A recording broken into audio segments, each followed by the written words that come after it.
Dark Lori Babata, seorang gadis kecil yang lucu, muncul. Pertempuran dengan Mo Hansen dan Pasca membuat Luo Feng menjadi terkenal. Di mata kekuatan besar di bumi, Luo Feng telah menjadi kekuatan super kedua setelah Hong dan Dewa Petir. Dengan berakhirnya perburuan harta karun, ketegangan di antara kekuatan besar mereda. Banyak pakar tingkat planet memilih untuk kembali. Namun intuisi Luo Feng mengatakan kepadanya bahwa mungkin ada lebih banyak kristal muya di kedalaman pulau berkabut. Oleh karena itu, Luo Feng menyelam ke bawah tanah yang lebih dalam di pulau berkabut dengan bantuan kerucut pengeboran. Diiringi deru kerucut, Luo Feng menyelam dengan cepat hingga kedalaman 9 km menuju 12.000 meter. Akhirnya, Luo Feng tiba di tempat sedalam 15.000 meter. Ini adalah gua yang gelap dan lembab dengan gua-gua yang menakutkan di sekitarnya. Luo Feng menggunakan pikirannya untuk memeriksa lingkungan sekitarnya untuk mencari kristal muya yang hilang. Tiba-tiba, Luo Feng merasakan sakit di telapak kakinya. Seolah-olah dia telah ditusuk oleh senjata tajam. Sensasi dingin kesemutan mengejutkannya. Reaksi pertama Luo Feng adalah sesuatu yang tersembunyi di bawah tanah menyerangnya secara diam-diam. Sepatu bot tempur kelas SS dan setelan Black God yang dia kenakan masih gagal mempertahankan serangan. Yang dapat dilihat bahwa itu adalah serangan yang sangat kuat yang berarti dapat melukai tubuhnya. Dengan tatapan serius, Luo Feng sangat memperhatikan segala sesuatu di sekitarnya. Namun yang mengejutkan Luo Feng, dia akhirnya menemukan bahwa apa yang menembus sepatu bot tempur kelas S dan jas dewa hitamnya dan meninggalkan luka dangkal di solnya hanyalah pecahan logam yang tidak mencolok. Luo Feng mengambil bagian ini dengan hati-hati. Itu adalah potongan merah gelap dengan penampilan biasa dan permukaan logam mengkilap. Tapi memegangnya di tangannya, Luo Feng menemukan bahwa berat potongan itu jauh lebih berat dari yang dia kira. Dia melihat bagian ini luar biasa. Bisakah bidak yang tidak mencolok ini mematahkan sepatu tempur kelas S-nya? Untuk memverifikasi kekuatan serangan bidak tersebut, Luo Feng menggunakan kekuatan mentalnya untuk merangsang bidak tersebut. Di mata Luo Feng yang terkejut, pecahan logam itu memotong sepatu bot es pelindung atas bumi menjadi berkeping-keping. Luo Feng terengah-engah. Pecahan logam ini luar biasa. Kekuatannya akan jauh lebih dahsyat dari Soaring Shuttle sebagai senjata. Sebuah ide berani tumbuh di hati Luo Feng. Dia ingin menguji batas senjata ini untuk melihat apakah bisa mematahkan mitos pertahanan setelan Dewa Hitam. Luo Feng berusaha keras untuk tetap tenang. Melepas jas dewa hitam dan menggantungnya di udara. Saat kekuatan mentalnya bekerja, potongan logam merah gelap, seperti aliran cahaya, mengenai setelan dewa hitam. Dengan cipratan cairan hitam pekat, lembaran logam itu tiba-tiba menembus setelan dewa hitam dan keluar dari sisi lain. Luo Feng mengepalkan tinjunya dengan penuh semangat. Dia yakin bahwa dengan senjata ini, bahkan Mo Hansen dan Easter tidak dapat menahan kekuatan penghancur yang mengerikan itu. Mengambil napas dalam-dalam, Luo Feng mencoba untuk tenang. Mengapa ada senjata yang begitu tangguh di bawah tanah? Apakah ada rahasia di kedalaman pulau berkabut? Memikirkan kemungkinan ini, Luo Feng memulai pencariannya lagi. Tiba-tiba perhatian Luo Feng tertuju pada bentuk batu yang tidak biasa. Itu adalah balok batu yang besar dan tebal, yang bagian atasnya tidak terlihat.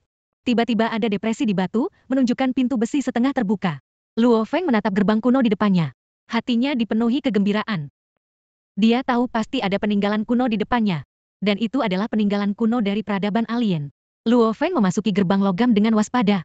Hanya untuk menemukan bahwa di dalamnya ada bagian dalam pesawat ruang angkasa. Ditutupi dengan banyak debu, ia memiliki sejarah panjang. Tapi bahan logamnya tidak menunjukkan tanda-tanda penuaan. Luo Feng terbang perlahan di dalam pesawat ruang angkasa dengan kakinya di Soaring Shuttle. Peradaban di depannya mungkin mengandung peluang yang tak terbayangkan. Tetapi bahaya di dalamnya tidak bisa diremehkan. Saat Luo Feng terbang, dia disegarkan oleh aroma beras yang familiar, yaitu rasa kristal muya. Luo Feng menambah kecepatan dan memperbesar ke arah dari mana rasa itu berasal. Melewati palka internal, Luo Feng menemukan sebuah ruangan yang mirip dengan ruang penyimpanan, yang dipajang dengan padat dengan kristal muya. Saat melihat begitu banyak kristal muya, Luo Feng tertegun beberapa saat sebelum sadar kembali. Dia masih merasa pemandangan di hadapannya agak melamun. Luo Feng dapat dengan jelas mendengar detak jantung yang berdebar kencang, seperti palu yang berat. Dia dengan cepat mengumpulkan kristal muya di depannya dan memasukkan semua harta ini ke dalam ranselnya. 289. Luo Feng berkata pada dirinya sendiri dengan terkejut ketika dia selesai mengumpulkan. Pertempuran di pulau berkabut selama berhari-hari melibatkan semua kekuatan di bumi. Dan hanya 60 kristal muya yang terkumpul. Namun dia menemukan 289 kristal muya di situs bersejarah ini sekaligus. Bahkan Luo Feng, yang selalu tenang, mau tidak mau menggigil karena kegembiraan. Apakah karena peradaban inilah pulau berkabut penuh dengan kristal muya? Luo Feng sangat percaya demikian. Dia berencana untuk menjelajahi kapal ini secara menyeluruh dari alam semesta. Ketika Luo Feng menyelam ke kedalaman kapal, dia tiba di sebuah ruangan yang terlihat seperti aula. Di tengah ruangan, Luo Feng menemukan peti mati dengan struktur kristal.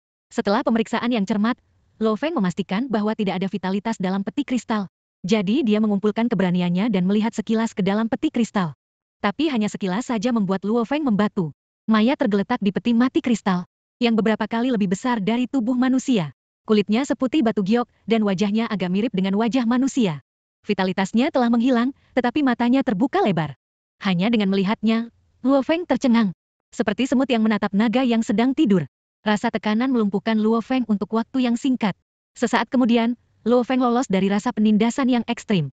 Dia bernafas berat. Tekanan yang mencekik ini membuatnya berkeringat di sekujur tubuh. Luo Feng,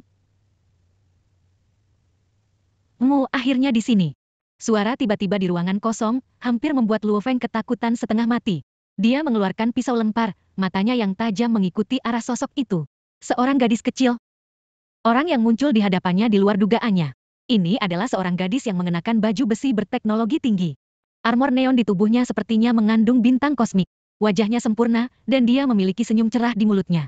Mata gadis itu biru, sebiru laut. Luo Feng belum pernah melihat seorang gadis dengan mata murni tanpa jejak kotoran. Aku telah menunggumu selama 50.000 tahun. Gadis itu mengelus kuncir birunya dengan tangan kanannya yang ramping. Mengetahui bahwa Luo Feng benar-benar bingung. Gadis itu mengangkat dagunya yang seputih salju dan dengan bangga memperkenalkan dirinya. Namaku Babata. Kamu bisa memanggilku Devil Babata. Lonceng perak seperti suara manis diwarnai dengan nada lucu. Kata-kata tidak bisa mengungkapkan betapa kaget dan bingungnya Luo Feng sekarang. Dia bertanya-tanya mengapa gadis bernama Babata di depannya mengetahui namanya. Dan lebih terkejut lagi bahwa dia telah menunggunya selama 50.000 tahun. Apakah pesawat ruang angkasa ini telah tidur di bawah bumi selama 50.000 tahun? Tubuh di peti mati kristal tadi telah mati selama 50.000 tahun.